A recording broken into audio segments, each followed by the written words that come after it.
किया है उस दौरान। मैं गली गली कोने कोने सुदूर अंचल मराठवाड़ा से लेकर के विदर्भा से लेकर के मुंबई से लेकर के कोई कोना नहीं बचा है पूरे महाराष्ट्र में जहां मैं चुनाव प्रचार में न गया हूं। मुझे झंडे नहीं दिखाई पड़ते थे, भाजपा के कार्यकर्ता नहीं दिखाई पड़ते थे, और बाद में परिणाम आया तो हम सब शॉक्ड थे कि यह कैसे हुआ। वो बाद में समझ में आया जब राहुल गांधी जी ने वोटर लिस्ट लेकर के चुनाव आयोग से कहा कि आप बताइए, आप जवाब दीजिए, तो इलेक्शन कमीशन के पास राहुल गांधी जी के पूछे गए सवालों का जवाब तक नहीं है। मुंबई वालों, जब तक शेर अपनी कहानियां खुद लिखना नहीं सीखेंगे तब तक शिकारी अपनी कहानियों में खुद को महान बताते रहेंगे। हम विधानसभा का चुनाव हार जरूर गए, लेकिन इसका यह मतलब नहीं कि हमने महात्मा गांधी से, डॉक्टर बाबा साहब अंबेडकर से, छत्रपति शिवाजी महाराज से, इंदिरा गांधी जी से, पंडित नेहरू से जो सीखा है उस विरासत को लेकर के घरों में बैठ जाएंगे। नहीं, हार तब होती है जब मान लिया जाता है, जीत तब होती है जब ठान लिया जाता है। कांग्रेस के साथियों, बिल्कुल डरिए मत।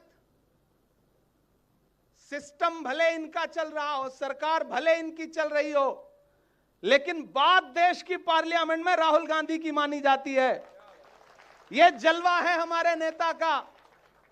भले ही मीडिया से वॉश आउट कर दें, स्क्रीन पर राहुल गांधी को ना दिखाएं, लेकिन मुझे पता है कि जिस इंसान को ये शहजादा कहते थे, राजकुमार कहते थे, वो इंसान जब एक सुबह कन्याकुमारी से एक टी शर्ट और एक ट्राउजर में निकला, 4000 किलोमीटर पैदल चलता हुआ कश्मीर पहुंचा, तो 10 लाख का सूट पहनने वाले, मोबाडो का चश्मा पहनने वाले, हुबलोट की घड़ी पहनने वाले नरेंद्र मोदी जी का नकाब उतर चुका था और राहुल गांधी के बारे में फैलाया गया झूठ बिखर चुका था। यह है हमारे नेता की ताकत। ऐसे ही कोई जननायक नहीं बन जाता। आज भी राहुल गांधी जी ने जब देश की पार्लियामेंट में कहा कि इसी सरकार से नरेंद्र मोदी जी के प्रधानमंत्री रहते रहते मैं जातिगत जनगणना करवा के दिखाऊंगा, तो सबने बड़ा मजाक उड़ाया था, मीडिया के साथियों ने भी मजाक उड़ाया था। लेकिन आपको याद होगा कि एक सुबह नरेंद्र मोदी जी को ऐलान करना पड़ा कि हम जातिगत जनगणना करवाने जा रहे हैं। यह है राहुल गांधी की ताकत।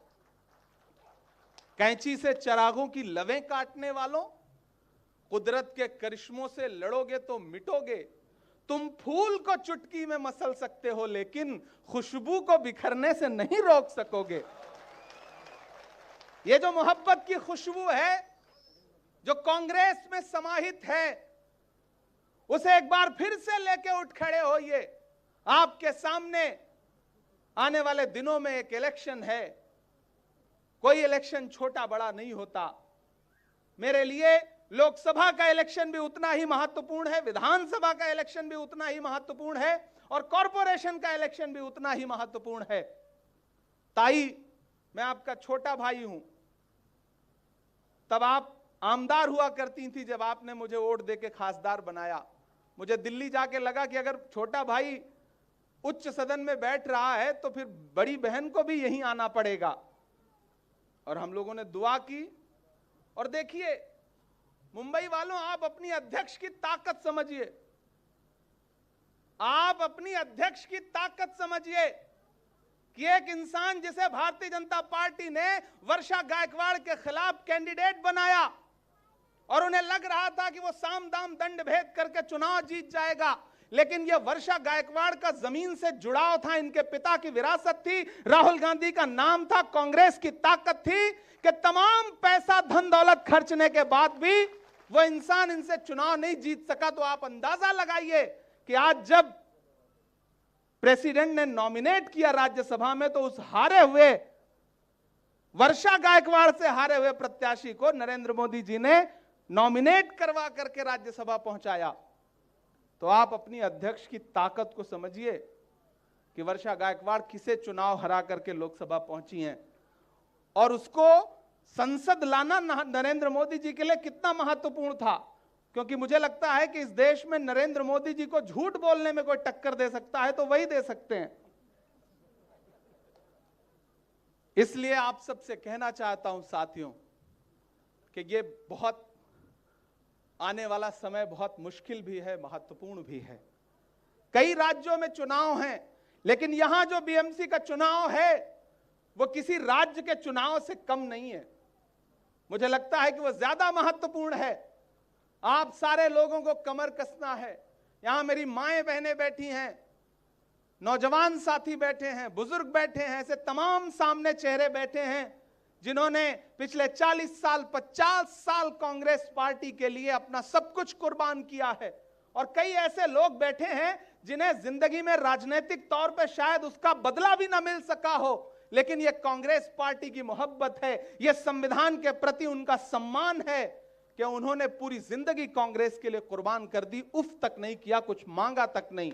ऐसे लोग असल में कांग्रेस की ताकत हैं। ये जो लोग छोड़ के चले गए या छोड़ के जाएंगे, उनकी परवाह करना बंद करिए। कांटे गुल के साथ नहीं चल सकते हैं, बुज़दिल खुल के साथ नहीं चल सकते हैं। रास्ते में जो छोड़ गया उसे जाने दो, सब राहुल के साथ नहीं चल सकते हैं। ये आज जो मीडिया के साथियों से पूछवाया जा रहा है कि भाषा के विवाद पर कांग्रेस का क्या कहना है, मैं मीडिया के साथियों से कहूंगा कि महाराष्ट्र के गृह मंत्री वर्षा गायकवाड़ नहीं है, महाराष्ट्र के मुख्यमंत्री असलम शेख और अमीन पटेल नहीं है। लॉ एंड ऑर्डर का मसला किसका है, जिम्मेदारी किसकी है? सवाल जाइए देवेंद्र फडणवीस से पूछिए, आप कांग्रेस के लोगों से सवाल मत पूछिए। हम तो कांग्रेस हैं, हमारे दिलों में तो सब समाहित हैं, हमारे लिए तो सब बराबर हैं, हम सबका सम्मान करते हैं। हमारे लिए हर भाषा, हर धर्म, हर जाति, हर मजहब समान है, क्योंकि भारत एक ऐसा देश है जहां अलग अलग रंग के गुलदस्ते हैं। लेकिन आप सारे लोगों को मायूस होने की जरूरत नहीं है। अभी आंखों की शम्में जल रही हैं, प्यार जिंदा है। अभी मायूस मत होना, अभी बीमार जिंदा है। हजारों जख्म खाकर भी मैं जालिम के मुकाबिल हूं। खुदा का शुक्र है अब तक दिले खुददार जिंदा के जख्म पर जख्म खा के निकले हैं, हाँ मगर मुस्कुरा के निकले हैं। जख्म पे जख्म खा के निकले हैं, हाँ मगर मुस्कुरा के निकले हैं। सर झुकाने का हुक्म जब आया, सर झुकाने का हुक्म जब आया, और भी सर उठा के निकले हैं, नारे हक लगा के निकले हैं। और आज यहां खड़ा होकर के एक कवि, एक साहित्यकार पहले हूं, बाद में राजनीतिक व्यक्ति हूं, तो जब मैं पंक्तियां पढ़ रहा हूं ये आने वाले दिनों में सच साबित होंगी। शुरू हो गई है वो बात कि हर सितम का जवाब आएगा, देखना इंकलाब आएगा। अगली जो दो पंक्तियां हैं उसे मुंबई से होते होते दिल्ली तक पहुंचाइएगा कि हर सितम का जवाब आएगा, देखना इंकलाब आएगा। अच्छे दिन का किए थे जो वादा, उनका दिन भी खराब आएगा, उनका दिन भी खराब आएगा।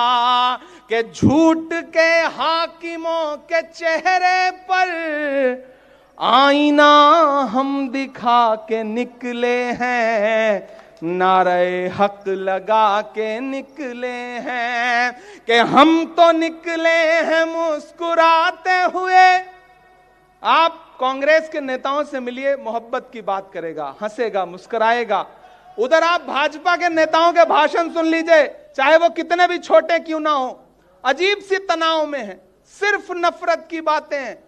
कभी भी मुझे लगता है जब वो घर जाते होंगे तो घरवाली से प्यार मोहब्बत से बात करते होंगे या वहां भी इसी तरह झड़पते रहते होंगे कि हम तो निकले हैं मुस्कुराते हुए, और वो तिल मिला के निकले हैं, नारे हक लगा के निकले हैं, नारे हक लगा के निकले हैं। कांग्रेस के साथियों, एक बार फिर से एकजुट होइए, नई ऊर्जा नई ताकत के साथ। उन सब का शुक्रिया अदा करते हुए कह रहा हूं कि एक बार अपनी पूरी ताकत फिर से इकट्ठा करिए। ये लड़ाई बहुत बड़ी है और ये जो नफरत की बातें करने वाले नफरत के सौदागर आपके सामने आए तो उनसे कहो कि जरा सी बहस को लंका बनाया जाएगा, तमाम शहर को दंगा बनाया जाएगा। हमें जलाओ ना यारों की वो कपास हैं हम, हमें मिला के तिरंगा बनाया जाएगा।